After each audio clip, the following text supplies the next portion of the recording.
साथियों, महापुरुषों के विचार ज्यादा लोगों तक पहुंचने के लिए सोशल मीडिया जैसे फेसबुक, व्हाट्सएप पर शेयर कीजिए। सभी बुद्धिमान और वैचारिक साथियों का great Indian leaders unread book YouTube channel में स्वागत है। साथियों, सबसे पहले मैं सभी महापुरुषों को नमन करता हूँ। साथियों, आज के समय में हमारे लोग महापुरुषों की किताबें पढ़ते नहीं है। इसी वजह से उन्हें सही गलत, दोस्त और दुश्मन की पहचान नहीं होती। लेकिन हमारे लोगों को सही इतिहास मालूम होना चाहिए। यही सोचकर मैंने यह प्रयास किया और मैं सफल भी हुआ। साथियों, अब आपको किताब पढ़ना नहीं है, महापुरुषों की किताब में क्या लिखा है सिर्फ सुनना है और देखना है। आप सब मेरे इस कार्य में सहयोग करेंगे, ऐसी मैं आशा करता हूँ।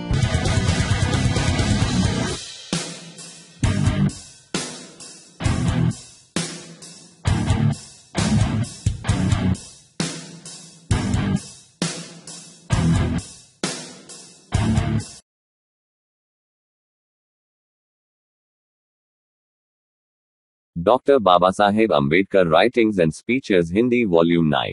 अस्पृश्यता अथवा भारत की बहिष्कृत बस्तियों के प्राणी। अंग्रेजी में यह 208 पेज की पांडुलिपि दूसरी प्रति है, जिसका शीर्षक है अनचेबल्स और the children of India's ghetto, अस्पृश्यता अथवा भारत की बहिष्कृत बस्तियों के प्राणी। यह पूरी पांडुलिपि स्वयं में एक स्वतंत्र पुस्तक स्वरूप है। इसके साथ एक विषय सूची मिलती है जो 4 खंडों में है। यह आगे 14 अध्यायों में विभक्त है। इन अध्यायों के क्रम में थोड़ा संशोधन करना पड़ा, जिससे उसे विषय सूची के अनुसार रखा जा सके। अध्यायों के शीर्षकों में कुछ एक संशोधनों को छोड़कर लेखक ने बाकी सारी सामग्री में कहीं कोई संशोधन नहीं किया है। संपादक 3। गुलाम प्रथा और अस्पृश्यता। भाग 1। अस्पृश्यता पर लज्जित होने के बजाय हिंदू उसे हमेशा उचित ठहराने की कोशिश करते हैं। इसके समर्थन में उनका यह कहना है कि अन्य देशों की तुलना में भारत में गुलाम प्रथा कभी नहीं रही और यह कि अस्पृश्यता किसी भी दशा में उतनी बुरी नहीं है जितनी की गुलाम प्रथा है। ऐसा ही तर्क स्वर्गीय लाला लाजपत राय जैसे महान व्यक्ति ने अनहैप्पी इंडिया नामक अपनी पुस्तक में दिया है। इस कथन का खंडन करने के लिए समय का अपव्यय करने की आवश्यकता नहीं थी। अगर बाकी दुनिया को, जिसने गुलाम प्रथा से बुरी कोई प्रथा देखी ही नहीं, यह विश्वास नहीं होता कि अस्पृश्यता गुलाम प्रथा से बुरी हो ही नहीं सकती। इस तर्क का उत्तर तो यही है कि यह कहना सरासर झूठ बोलना है कि हिंदुओं में गुलाम प्रथा कभी थी ही नहीं। यह तो हिंदुओं की एक अति प्राचीन प्रथा है। इसे हिंदुओं के विधि निर्माता मन ने मान्यता प्रदान की और उनके बाद उनका अनुसरण करने वाले अन्य स्मृतिकारों ने इसे व्यापक बनाया और व्यवस्थित रूप दिया। हिंदुओं में गुलाम प्रथा केवल एक प्राचीन प्रथा के रूप में नहीं थी जो केवल धुंधले अतीत में प्रचलित रही हो, बल्कि यह तो एक ऐसी संस्था थी जो भारत के इतिहास में 1843 तक प्रचलित रही और अगर अंग्रेजी सरकार इसे उस वर्ष कानून बनाकर समाप्त न कर देती तो शायद यह आज भी प्रचलित होती। अस्पृश्यता और गुलाम प्रथा में कौन सी प्रथा अच्छी या बुरी है, इसे आधार मानकर उठाए जाने वाले तर्क का उत्तर देने के लिए सबसे अच्छा उपाय इन दोनों के बीच अर्थात अस्पृश्यता का गुलाम प्रथा के साथ, जैसी कि यह प्राचीन रोम और आधुनिक अमेरिका में थी, तुलना करना और उनके अंतर को स्पष्ट करना है। रोम साम्राज्य में व्यवहार में गुलामों की क्या स्थिति थी? जहां तक मेरी जानकारी है, इसका सबसे अच्छा विवरण श्री बैरो की स्लेवरी इन रोमन एम्पायर नामक पुस्तक में मिलता है। श्री बैरो लिखते हैं, अब तक जो चित्रण किया गया वह घरों की गुलाम प्रथा का घृणित पक्ष है। इसका एक दूसरा पक्ष भी है। साहित्य में घरों को सामान्य रूप में चित्रित किया गया है। निश्चय ही यह अपवादम स्वरूप है। निस्संदेह गुलाम भारी संख्या में होते थे और ये प्रायः रोम में पाए जाते हैं। इटली और अन्य प्रांतों में दिखाने के लिए इनकी आवश्यकता घरों में कम थी। इनके गुलाम भारी संख्या में खेतों में काम करने और इससे जुड़े उत्पादकता कार्यों के लिए लगाए जाते थे। वहां इन गुलामों के बीच आपसी संबंध ठेकेदार और मजदूरों के बीच जैसा होता था, उनमें से एक उनका मुखिया होता था, बाकी उसके अधीन काम करते थे। प्लिनी का अपने गुलामों के प्रति दयापूर्ण व्यवहार प्रसिद्ध है। वह अपने गुलामों के प्रति यह व्यवहार धार्मिक भावना से प्रेरित होकर या इस इच्छा से नहीं करता था कि आगे आने वाली पीढ़ी की दृष्टि में वह अच्छा समझा जाएगा और यह पीढ़ी उसके उन पत्रों को पढ़ेगी जिसमें उसने अपने गुलामों की मुसीबतों और मृत्यु का वर्णन किया है। प्रत्येक घर या प्लिनी उसके गुलामों के लिए मानो एक गणराज्य था। प्लिनी का अपने गुलामों के साथ व्यवहार सामान्य या कभी कभी के व्यवहार की तुलना में इतना अच्छा मान लिया जाता है कि उसे कोई ठोस साक्ष्य नहीं माना जाता है। इस दृष्टिकोण के लिए कोई कारण समझ में नहीं आता। अमीर लोग कुछ तो दिखावे के लिए और कुछ सचमुच साहित्यिक रुचि के कारण अपने अपने घरों में ऐसे गुलाम रखा करते थे जो साहित्य और कला में दक्ष होते थे। क्लाविस से सेबिनस के बारे में सेनेडा का कहना है कि उसने अपने 11 गुलामों को होमर, हेसिओड और 9 अन्य गीतकारों की रचनाएं कंठस्थ करा दी थी।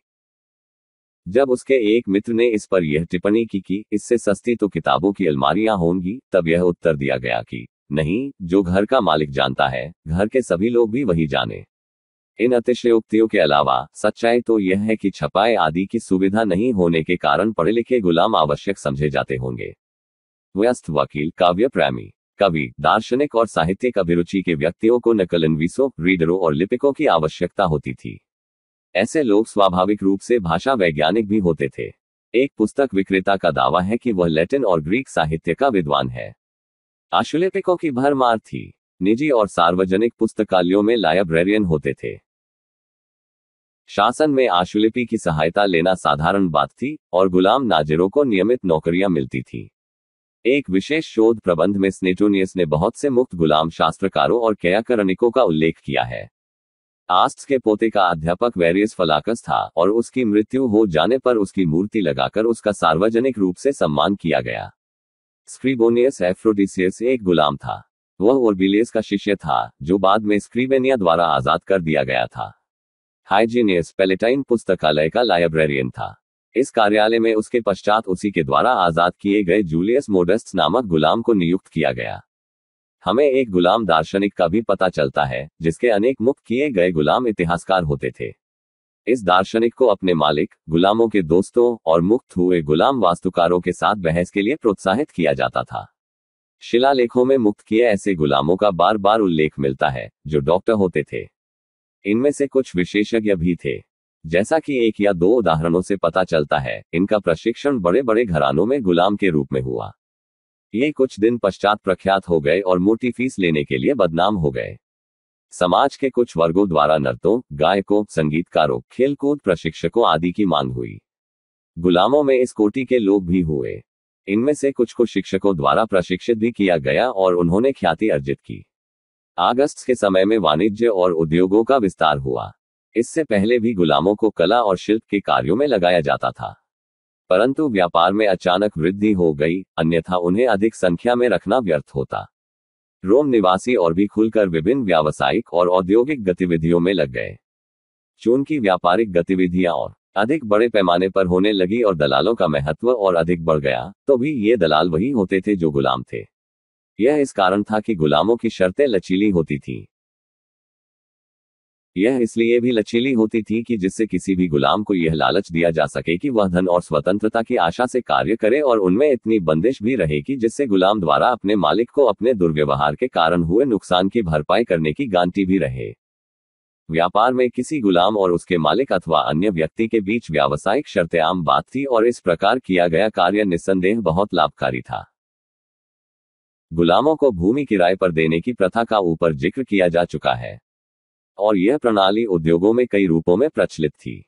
मालिक किसी भी गुलाम को अपने बैंक या जहाज के उपयोग की इजाजत दे सकता था, लेकिन शर्त यह होती थी कि वह उसे इसके बदले में निश्चित राशि या कमीशन देगा।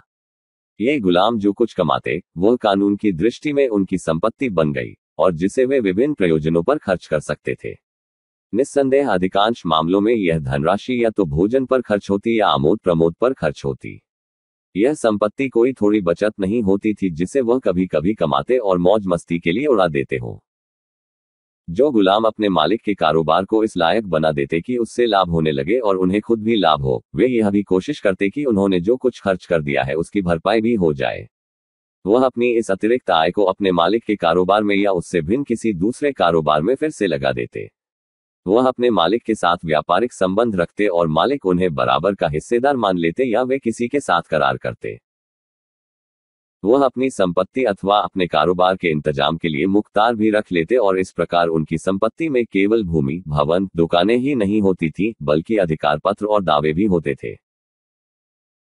व्यापार में लगे गुलामों के अनगिनत कारोबार होते। उनमें से बहुत से दुकानदार होते जो खाने की तरह तरह की सामग्री बेचते, जैसे रोटी, मांस, नमक, मछली, शराब, सब्जियां, फल, शहद, दही, बत्तखें और ताजा मछलियां आदि। कुछ गुलाम कपड़े, चप्पलें, जूते, गाउन और मेंटल आदि बेचते थे। रोम में सकस मामिमस या पोर्टिकस ट्रिगोमिमस या स्क्विलाइन मार्केट या दी ग्रेट मार्ट कैओलिन पहाड़ी पर स्थित या सुबर्रा नामक स्थानों पर इनकी दुकानें थीं। पोम्पाई में सेसिलियस जुकन्स के घर पर जो रसीदें मिली, उनसे यह स्पष्ट पता चलता है कि ये गुलाम कितनी अधिक संख्या में अपने अपने मालिकों के यहाँ मुख्तार और एजेंटों के रूप में काम किया करते थे। यह बात कोई आश्चर्यजनक नहीं लगती कि राज्य के अधीन भी गुलाम हुआ करते थे। आखिरकार युद्ध करना तो राज्य का ही कार्य था और इससे जो बंदी बनाए जाते, वह राज्य की ही तो संपत्ति होती थी। आश्चर्यजनक तो यह है कि राज्य में इन गुलामों से बड़े बड़े काम लिए जाते और यह कि इन्हें समाज में विशेष पद प्राप्त थे। किसी साम्राज्य के लिए राज्य का गुलाम शब्द का अर्थ यह होने लगा कि वह गुलाम राज्य में शासन के विभिन्न पदों में से किसी पद पर नियुक्त है, उसका एक निश्चित कर्तव्य है तथा समाज में प्रायः उसकी एक प्रतिष्ठा है। राज्य के गुलाम, नगर के गुलाम और सीजर के गुलाम से क्रमशः ऐसे कर्मचारियों का बोध होने लगा, जैसे कि आजकल सिविल सेवाओं के उच्च और समस्त अवर पद या नगर निगम में कार्यरत कार्मिक होते हैं। कोषागार के अधीनस्थ अनेक लिपिक और वित्तीय अधिकारी काम करते थे। इनमें सभी मुक्त गुलाम होते थे। ये लोग जो व्यवसाय करते उसका क्षेत्र व्यापक होता। जैसे टकसाल, यहाँ इसका प्रधान कोई सामंत होता जो सारी टकसाल का अधिकारी होता था। इसके अधीन एक मुक्त गुलाम होता और उसके अधीन अनेक मुक्त गुलाम और गुलाम होते थे। लेकिन कुछ विशेष संकट के समय एक या दो अफसरों को छोड़कर इन गुलामों को एक कार्य से बिल्कुल अलग रखा जाता था। उन्हें सेना में शामिल होकर युद्ध करने की अनुमति नहीं थी, क्योंकि ये इस सम्माननीय कार्य के योग्य नहीं समझे जाते थे। हो सकता है कि इसके अन्य कारण भी हों। अधिक संख्या में गुलामों का शस्त्रास्त्रों के प्रयोग का विधिवत प्रशिक्षण खतरनाक प्रयोग हो सकता था। अगर इन्हें सेना में रख भी लिया जाता तो इन्हें युद्ध करने बहुत कम भेजा जाता और इन्हें नियमित रूप से सेना के हरावल में रखा जाता था, जहां ये भारी संख्या में सेवक के रूप में काम करते और इनसे रसद पहुंचाने की धुलाई करने का काम लिया जाता था। नावों के बेड़ों में गुलाम काफी संख्या में होते थे। गुलाम प्रथा और अस्पृश्यता भाग 2। अब हम अमेरिका में नीग्रो लोगों के बारे में उनके उस युग की वास्तविक दशा पर विचार करेंगे जब कानून की दृष्टि में वे गुलाम माने जाते थे। यहाँ कुछ ऐसे तथ्य दिए जा रहे हैं जिनसे उनकी दशा पर पर्याप्त प्रकाश पड़ता है। लैफायत ने स्वयं यह देखा कि क्रांति के दौरान श्वेत और अश्वेत नाविकों और सैनिकों ने एकजुट हो आपस में बिना किसी कटुता के संघर्ष किया। उत्तरी कैरोलिना के ग्रानविले काउंटी में जॉन चेविस नामक एक मूल नीग्रो था, जिसकी शिक्षा दीक्षा प्रिंसटन विश्वविद्यालय में हुई थी। वह श्वेत छात्रों के लिए एक प्राइवेट स्कूल चलाता था। उसे स्थानीय चर्च द्वारा राज्य में श्वेतों की सभाओं में प्रवचन करने का भी अधिकार मिला हुआ था। उसके शिष्यों में से एक शिष्य उत्तरी कैरोलिना का गवर्नर और दूसरा राज्य का एक प्रमुख विक सेनेटर भी हुआ। उसके दो शिष्य उत्तरी कैरोलिना के मुख्य न्यायाधीश के पुत्र थे। राज्य की सबसे बड़ी सैनिक अकादमी के संस्थापक का पिता उसके स्कूल में पढ़ा और उसी के घर में रहा।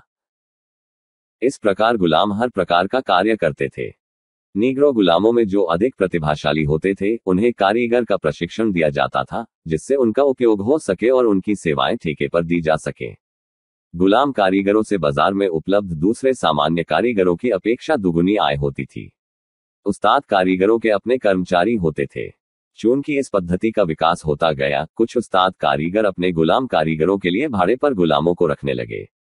बहुत से गुलाम कारीगर अपनी बचत से, जो उन्हें सामान्यतः किए गए काम से अधिक काम करने से होती, उन्हें खरीद लिया करते थे। काम छोड़कर भाग जाने वाले गुलामों और उनकी बिक्री के बारे में जो विज्ञापन प्रकाशित होते, उनसे इस परिपाटी के विकसित हो जाने की पुष्टि होती है। इन लोगों को गरीब श्वेत मजदूरों के बराबर या उनसे अधिक वेतन मिलता और अपने उस्तादों के प्रभाव से अच्छा काम मिल जाता था। 1838 में एथेंस और जॉर्जिया में चिनाई व लकड़ी का काम करने वालों के ठेकेदारों को एक याचिका दी गई कि वे नीग्रो मजदूरों को तरजीह देना बंद कर दें। कानूनी तौर पर, नैतिक दृष्टि से और नागरिकता की दृष्टि से इस देश और राज्य के असली मालिक श्वेत हैं। उनके स्वामित्व का अधिकार तभी स्थापित हो गया था जब श्वेत जाति के कोपरनिकस और गैलीलियो ने पृथ्वी को गोलाकार साबित कर दिया था। इसका ज्ञान एक अन्य श्वेत व्यक्ति कोलंबस को भी था, जिसने पश्चिम की ओर चलकर इस भूमि का पता लगाया।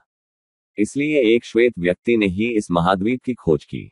इस प्रकार आप उसी वर्ग के व्यक्तियों को रोजी रोटी से वंचित कर रहे हैं, उनके परिवार का पेट काट रहे हैं। आप सौदेबाजी में भी उन्हें काम न देकर नीग्रो लोगों का पक्ष ले रहे हैं। 1858 में अटलांटा में श्वेत मिस्त्रियों और मजदूरों ने उस्तादों के अश्वेत गुलाम कारीगरों के खिलाफ याचिका दी, जो अलग कॉलोनी में रह रहे थे। उसके अगले वर्ष ही बहुत से श्वेत नागरिकों ने इस बात पर आपत्ति प्रकट की कि नगर परिषद ने उनकी कॉलोनी में एक नीग्रो दंत चिकित्सक को डॉक्टरी की इजाजत दे रखी है। हमारे और समाज के साथ न्याय करने के लिए उस पर रोक लगाई जाए। हम अटलांटा के नागरिक आपसे न्याय की गुहार करते हैं। जॉर्जिया के रिचमंड काउंटी में 1819 में स्वतंत्र नीग्रो वर्ग की जनगणना से पता चला है कि उनमें बढ़ई, नाई, बोट कोकर, जीन साज, चरखा काटने वाले, मिलराइट, होल्स्टर, जुलाहे, करघा बनाने वाले, आरा मशीन चलाने वाले और स्टीम बोट पायलट थे। एक नीग्रो मोची ने अपने हाथ से जूते बनाए थे जो राष्ट्रपति मुनरो ने अपना पद ग्रहण करते समय पहने थे। मोंटिसेलो में थॉमस जेफरसन के घर पर जिस खूबसूरती से एक गुलाम ने टाइलें बिछाई थी, उसे देख हैरियट मार्टिन्यू को दंग रह जाना पड़ा था। आज भी पुराने बाग में यह भवन मौजूद है जिसमें इन नीग्रो कारीगरों का कमाल देखने को मिलता है। इन लोगों ने ओक वृक्षों के तनों को चीरकर उसे उन्हीं वृक्षों की लकड़ी के कीलों को जोड़ जोड़कर तैयार किया था। कताई और बुनाई में प्रवीण नीग्रो स्त्रियां मिलों में कार्य करती थी। बकिंघम ने 1839 में एथेंस और जॉर्जिया में देखा कि ये नीग्रो श्वेत लड़कियों के साथ कार्य कर रहे थे और उनमें श्वेत लड़कियों के प्रति तिरस्कार या आपत्ति की कोई भावना नहीं थी। दक्षिण के नीग्रो कारीगर चाहे वे गुलाम होते या मुक्त, सभी अपने उत्तरी क्षेत्र के भाइयों से बेहतर थे। फिलडेल्फिया में 1856 में लोगों की चिढ़ के कारण 1637 नीग्रो कारीगरों में से 2/3 से भी कम अपना धंधा कर पाते थे। उत्तर में आयरिश लोगों को जो 19वीं शताब्दी के शुरू से ही अमेरिका में आने शुरू हो गए थे, उन्हीं सिद्धांतों के आधार पर काम पर लिया जाने लगा जो नीग्रो गुलामों पर लागू होते थे। उनके पक्ष में कहा गया था कि एक आयरिश कैथोलिक मुश्किल से ही अपनी स्थिति को सुधार पाता है, जबकि इस बारे में नीग्रो लोग सफल हो जाते हैं। जिस समय अश्वेत गुलामों की खरीद फरोख्त का चलन था, तो क्या ओलिवर क्रोमवेल ने उन सभी आयरिश लोगों को बेच नहीं दिया था जो फ्लोरिडा के ड्रोघेडा नरसंहार से बच बारबेडोस भाग आए थे? न्यूयॉर्क और पेंसिल्वानिया के मुक्त और भगोड़े नीग्रो लोगों का इन लोगों के साथ बराबर टकराव होता रहता था। इस टकराव का सबसे भयंकर रूप उन दंगों में देखने के लिए मिला जो न्यूयॉर्क में भड़क उठे थे। इन मूल आयरिश लोगों का मकान बनाते समय बेलदार के रूप में काम पर और छोटे बड़े कामों पर एकाधिकार था। इसलिए वे नीग्रो लोगों की किसी भी ऐसी कोशिश पर भड़क उठते जो उन्हें अपनी रोजी रोटी के लिए खतरा लगती। गुलाम प्रथा और अस्पृश्यता भाग 3। यह रोमन गुलामों और अमेरिका के नीग्रो गुलामों की यथार्थ स्थिति थी। क्या भारत में अस्पृश्यों की स्थिति में कहीं कोई ऐसी बात है जिसकी रोमन गुलामों और नीग्रो गुलामों की स्थिति से तुलना की जा सके? अगर हम रोमन और नीग्रो गुलामों की स्थिति के साथ अस्पृश्यों की स्थिति की तुलना करने के लिए समान युग का चयन करें तो यह अनुचित नहीं होगा। लेकिन मैं आज के अस्पृश्यों की तुलना गुलामों की उस दशा से करना अनुचित नहीं समझता जो रोमन साम्राज्य में उनकी थी। यह तुलना ऐसी होगी कि हम बदतर स्थिति की तुलना किसी श्रेष्ठ स्थिति से कर रहे हैं, क्योंकि अस्पृश्यों के संबंध में उनकी आज की स्थिति स्वर्णिम स्थिति समझी जाती है। आज की अस्पृश्यों की वास्तविक स्थिति गुलामों की वास्तविक स्थिति से कितनी भिन्न है? आज कितनी संख्या में अस्पृश्य लाइब्रेरियन, स्टेनोग्राफर आदि जैसे व्यवसायों में लगे हुए हैं, जितने कि इन व्यवसायों में रोम में गुलाम नियुक्त थे? आज कितने अस्पृश्य वाक्पटु, भाषा विज्ञानी, दार्शनिक, अध्यापक, डॉक्टर और कलाकार हैं और बौद्धिक कार्यकलाप करते हैं, जैसा कि रोम में गुलाम किया करते थे? क्या रोम के गुलामों की तरह भारतीय अस्पृश्यों से ये काम कराए जाते हैं? क्या कोई हिंदू ऐसी हिम्मत रखता है कि इन प्रश्नों का उत्तर हाँ कह कर दे? अस्पृश्यों के लिए ये सारे रास्ते पूरी तरह बंद हैं, जबकि रोमन गुलामों के लिए ये पूरी तरह खुले हुए थे। इससे यह सिद्ध हो जाता है कि हिंदू अस्पृश्यता को उचित ठहराने के लिए जो दलील देते हैं कितनी सारहीन है। दुख तो इस बात का है कि अधिकांश लोग गुलामी को मात्र इसलिए बुरा बताते हैं कि इसमें कानून द्वारा एक व्यक्ति के जीवन का जो अधिकार दूसरे को सौंप दिया जाता है वह गलत है। वे यह भूल जाते हैं, चाहे गुलाम प्रथा हो या न हो, जुल्म, उत्पीड़न, क्रूरता और प्रताड़ना बनी ही रहती है, जिससे पीड़ा, हताशा और नैराश्य का जन्म होता है। जो लोग गुलामों की उपरोक्त यथार्थ स्थिति पर विचार करेंगे, उन्हें यह मानना पड़ेगा कि गुलाम प्रथा को उसकी कानूनी अवधारणा पर हल्के फुल्के ढंग या तपाक से बुरा कह देना निरर्थक बात होगी। जो कुछ कानून अनुमति देता है, वह समाज में प्रचलित व्यवस्था का साक्ष्य नहीं है। बहुत से गुलाम यह स्वीकार कर लेंगे कि उनके पास जो कुछ है, वह गुलाम प्रथा के कारण ही है, और बहुतों ने संपदा अर्जित की, चाहे उन्होंने इस तथ्य को स्वीकार किया हो अथवा नहीं। यह अवश्य स्वीकार किया जाना चाहिए कि गुलाम प्रथा कोई स्वतंत्र समाज व्यवस्था नहीं है। किंतु क्या अस्पृश्यता एक स्वतंत्र व्यवस्था है? जो हिंदू अस्पृश्यता का समर्थन करते हैं, निस्संदेह वे कहेंगे कि हाँ, यह स्वतंत्र समाज व्यवस्था है। वे यह भूल जाते हैं कि गुलामी और अस्पृश्यता में अनेक प्रकार के अंतर हैं, और इनके कारण ही अस्पृश्यता परतंत्र समाज व्यवस्था का सबसे अधिक कुत्सित रूप है। गुलामी कभी अनिवार्य नहीं रही, परंतु अस्पृश्यता अनिवार्य व्यवस्था है। कोई व्यक्ति किसी को भी गुलाम के रूप में रख सकता था। यदि वह किसी को गुलाम न रखना चाहे, तब उस पर ऐसा न करने की कोई पाबंदी नहीं। परंतु अस्पृश्यता के संबंध में कोई विकल्प नहीं। अगर कोई एक बार अस्पृश्य के घर में जन्म ले ले, तब वह सब तरह से अस्पृश्य हो जाएगा। गुलाम प्रथा के कानूनों में मुक्ति का विधान है। कोई व्यक्ति यदि एक बार गुलाम हो गया, तो यह आवश्यक नहीं कि वह जीवन भर गुलाम ही रहेगा। अस्पृश्य होने पर वह उससे बच नहीं सकता। एक बार अस्पृश्य तो हमेशा के लिए अस्पृश्य। दूसरा अंतर यह है कि अस्पृश्यता गुलामी का एक अप्रत्यक्ष रूप है और इसलिए अत्यंत कुत्सित है। किसी व्यक्ति को उसकी स्वतंत्रता से खुले तौर पर और प्रत्यक्षा रीति से वंचित कर देना गुलाम बनाने की बेहतर प्रथा है। इससे एक गुलाम को अपनी गुलामी का एहसास रहता है और यह प्रतीति ही आजादी की लड़ाई का सबसे पहला और अमोघ अस्त्र है। परंतु यदि किसी व्यक्ति की स्वतंत्रता अप्रत्यक्ष रीति से छीन ली जाए, तब उसे अपने गुलाम होने का एहसास ही नहीं होगा।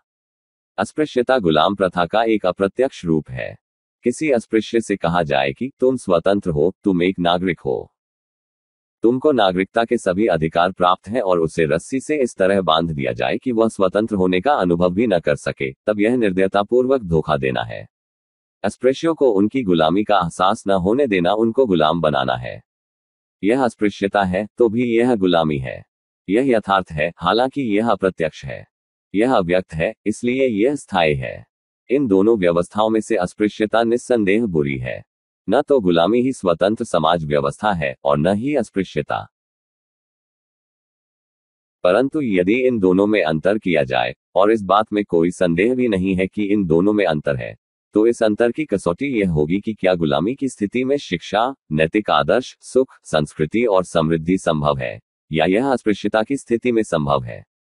अगर इस कसौटी पर इन दोनों स्थितियों को परखा जाए, तब निस्संदेह यह पता चलेगा कि गुलामी की स्थिति 100 दर्जे अच्छी है। गुलामी में शिक्षा, नैतिक आदर्श, सुख, संस्कृति और समृद्धि की गुंजाइश है। अस्पृश्यता में तो इनमें से किसी की गुंजाइश नहीं। अस्पृश्यता में गुलामी जैसी परतंत्र समाज व्यवस्था के लाभ की कोई संभावना नहीं। इसमें स्वतंत्र व्यवस्था की सारी हानियां विद्यमान है। गुलामी जैसी परतंत्र समाज व्यवस्था में कुछ लाभ भी हैं, जैसे व्यापार, दस्तकारी या कला का अनुभव, या जैसा कि प्रोफेसर मुरेस ने इसे उच्च संस्कृति की दीक्षा का सोपान कहा था। गुलामी की प्रथा में, विशेषकर जो प्रथा रोमन साम्राज्य में प्रचलित थी, उसमें अस्पृश्यता को समाप्त करने या व्यक्तिगत विकास की बाधाओं की अस्वीकृति का प्रश्न ही नहीं हुआ। इसलिए अभी यह कहना जल्दबाजी होगी कि गुलामी की प्रथा अस्पृश्यता से बेहतर है। इस प्रकार यह प्रशिक्षण, संस्कृति से परिचय निस्संदेह गुलामों के लिए एक बहुत बड़ी नियामत थी। इसमें मालिकों को अपने गुलामों के प्रशिक्षण और उन्हें सुसंस्कृत करने पर काफी धन खर्च करना पड़ता था। गुलामों के रूप में रखने से पूर्व बहुत कम गुलाम ऐसे मिलते थे जो शिक्षित या दीक्षित होते थे। इसका उपाय यही था कि उन्हें छोटी अवस्था से ही घरेलू कामों में प्रशिक्षित कर दिया जाए या कारीगरी सिखा दी जाए, जैसा कि साम्राज्य की स्थापना के पूर्व कुछ मात्रा में ज्येष्ठ काटों ने किया था। यह प्रशिक्षण उनके मालिकों और उनके यहाँ मौजूद कार्मिकों द्वारा दिया जाता था। दरअसल अमीर घरों में विशेष प्रशिक्षक होते थे। यह प्रशिक्षण कई प्रकार के क्षेत्रों में दिया जाता था, जैसे उद्योग, व्यापार, कला और साहित्य। ये मालिक अपने गुलामों को अच्छे से अच्छे कामों और संस्कृति में क्यों प्रशिक्षित करते थे? निस्संदेह उनका उद्देश्य इनसे आर्थिक लाभ प्राप्त करना होता था। कुशल श्रमिक अकुशल श्रमिक की तुलना में अधिक मूल्यवान मद होती थी। उसे बेचने पर उसकी कीमत ज्यादा मिलती और भाड़े पर चढ़ाने पर उसकी मजदूरी भी ज्यादा मिलती थी। इसलिए मालिकों द्वारा गुलामों को शिक्षित करना मानव पूंजी निवेश करना था। गुलाम प्रथा जैसी परतंत्र समाज व्यवस्था में गुलामों का भरण पोषण करना और उन्हें स्वस्थ रखना उनके मालिकों का दायित्व था। गुलाम को अपने भोजन, कपड़ों और अपनी रिहायश के बारे में चिंता से मुक्त रखा जाता था। इस सब की व्यवस्था करने के लिए मालिक बाध्य होता था। यह उसके मालिक के लिए बोझ नहीं होता था, क्योंकि गुलाम अपने ऊपर होने वाले खर्च से ज्यादा कमा लेता था। लेकिन हर स्वतंत्र व्यक्ति के लिए अपनी रोजी रोटी और मकान की कोई सुरक्षित व्यवस्था हमेशा संभव नहीं होती है, क्योंकि श्रमिक अपनी अपनी कीमत जानते हैं। जो काम करने के लिए तैयार है, उस तक को काम नहीं मिलता, और श्रमिक के संबंध में ऐसा कोई नियम भी नहीं है जिसके अधीन उसे उन दिनों तक दाना पानी मिल सके जब तक उसे कोई काम नहीं मिल जाता है। यह नियम कि काम नहीं तो रोटी नहीं गुलामों पर नहीं लागू होता है। उसके लिए रोटी के साथ साथ काम ढूंढने की जिम्मेदारी मालिक पर होती है। अगर मालिक उसके लिए काम ढूंढने में असफल रहता है तो इससे गुलाम का अपने लिए रोटी मिलने का अधिकार नहीं छिन जाता है। व्यापार में उतार चढ़ाव, लाभ और हानि सामान्य परिवर्तन है जिन्हें हर स्वतंत्र श्रमिक को भोगना होता है, लेकिन इनका गुलामों पर कोई प्रभाव नहीं पड़ता है। इनका प्रभाव उसके मालिक पर तो पड़ सकता है, लेकिन गुलाम इन सब से मुक्त है। उसे अपनी रोटी, शायद वही रोटी मिलती है चाहे लाभ के दिन हो या घाटा हो रहा हो। गुलाम प्रथा जैसी परतंत्र समाज व्यवस्था में गुलाम के स्वास्थ्य और उसके कुशल क्षेम का ध्यान रखने के लिए उसका मालिक बाध्य है। गुलाम मालिक की संपत्ति था, लेकिन गुलामों की यही निर्भरता स्वतंत्र व्यक्ति के मुकाबले उनके लिए वरदान बन गई। वे संपत्ति स्वरूप थे, इसलिए मूल्यवान थे। मालिक अपने हित में गुलामों के स्वास्थ्य और उनके कुशल क्षेम का पूरा ध्यान रखते थे।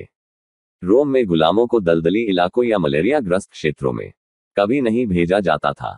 ऐसे क्षेत्रों में स्वतंत्र व्यक्ति भेजे जाते थे। काटो ने रोमन किसानों को सलाह दी थी कि वे कभी भी अपने गुलामों को दलदली या मलेरिया ग्रस्त क्षेत्रों में न भेजें। यह अजीब सा लगता है, परंतु जरा सा ध्यान देने पर ही पता चल जाएगा कि यह स्वाभाविक भी था। आखिर गुलाम उनकी मूल्यवान संपत्ति होते थे, इसलिए कोई समझदार मालिक जिसे अपने हित का ज्ञान है अपनी मूल्यवान संपत्ति को मलेरिया से क्यों तबाह होने दे। परंतु जो गुलाम नहीं थे उनकी किसे परवाह थी, क्योंकि वे किसी की संपत्ति थोड़े ही होते थे। इस कारण गुलामों को बड़ी सुविधा प्राप्त थी। उनका इतना ध्यान रखा जाता था जितना और किसी का नहीं रखा जाता। अस्पृश्यों को परतंत्र समाज व्यवस्था की उक्त इन तीनों सुविधाओं में से कोई भी सुविधा प्राप्त नहीं है। उच्चतर अध्ययन के क्षेत्र में अस्पृश्य का कोई प्रवेश नहीं है। उसके लिए सभ्य जीवन के कोई रास्ते नहीं खुले हुए हैं। उसका काम सिर्फ सफाई करना है, उसे और कुछ नहीं करना है। अस्पृश्यता का अर्थ उसकी रोजी रोटी की सुविधा नहीं है। हिंदुओं में से कोई भी अस्पृश्य को रोजी रोटी, मकान व कपड़ा मुहैया करने के लिए जिम्मेदार नहीं है। अस्पृश्य का स्वास्थ्य किसी की जिम्मेदारी नहीं। अस्पृश्य की मौत शुभ मानी जाती है। एक हिंदू कहावत है, अस्पृश्य मरा गंध हटा।